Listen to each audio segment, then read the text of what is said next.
আর মাত্র কয়েকদিন পরেই জাতীয় সংসদ নির্বাচন ও গণভোট। প্রচারণায় 2 সপ্তাহেরও কম সময় থাকায় প্রার্থীরা ছুটছেন ভোটারদের দ্বারে দ্বারে। যে যেভাবে পারছেন চেষ্টা চালাচ্ছেন ভোটারদের মন জয়ের।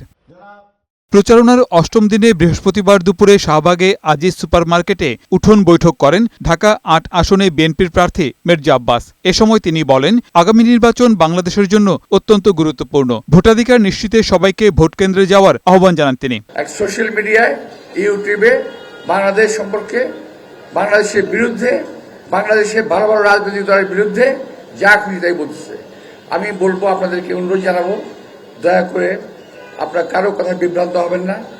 আপনি যে সিদ্ধান্ত নেবেন সেটাই সঠিক সিদ্ধান্ত, এবং সঠিক সিদ্ধান্ত প্রয়োগ এবং সংরক্ষণ দায়িত্ব আপনাদের। এদিন নিজেদের নির্বাচনী ইশতেহার ঘোষণা করেছেন ঢাকা 12 আসনের প্রার্থীরা। রাজধানীর ফার্মগেটে সহকারী রিটার্নিং কর্মকর্তার আয়োজনে ইশতেহার ঘোষণা অনুষ্ঠানে যোগ দেন এই আসনের সব প্রার্থী।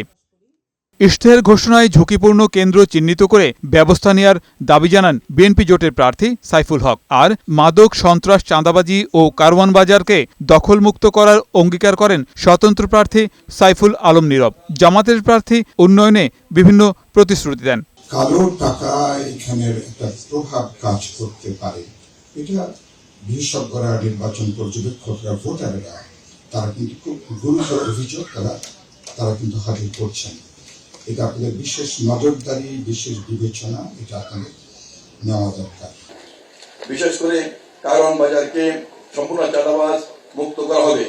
চাঁদাবাজের তালিকা প্রকাশ ও দৃষ্টান্তমূলক শাস্তি নিশ্চিত করা হবে। এছাড়া ঢাকার অন্যান্য আসনেও প্রার্থীরা গণসংযোগে ব্যস্ত সময় পার করছেন। গোলাম মোর্শেদ, বৈশাখী সংবাদ, ঢাকা।